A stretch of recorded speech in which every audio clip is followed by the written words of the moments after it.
Dr. Rafi, maraming gustong maging successful gaya mo pero walang pangpuhunan. Ano pong maipapayo mo sa kanila? Yan, so napakaganda ng tanong nila, no? So tulad ng marami, ako wala rin akong pera nung nagsimula ako ng negosyo. Ang problema ko rin yan, kapital. Pero natutunan ko na sa negosyo, importante yung diskarte. Bakit po?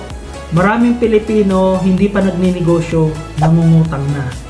Kayang mangutang para sa luho, sa gastos, sa needs.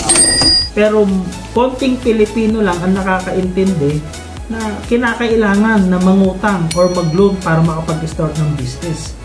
Bakit? Kasi nag-start ako rito, nangutang lang din ako.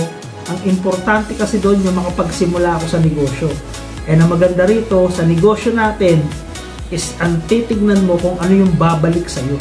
Kung ano yung mga babalik sa'yo at pwede mong kitain. Kasi hindi ka makakapag-start ng negosyo pag hindi mo ginawa ng paraan. Okay?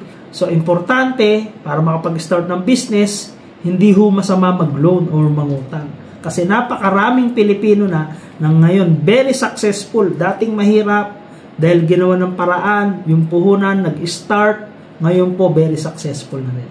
Again, thank you po sa tanong nyo. Sana nasagot ko po yan.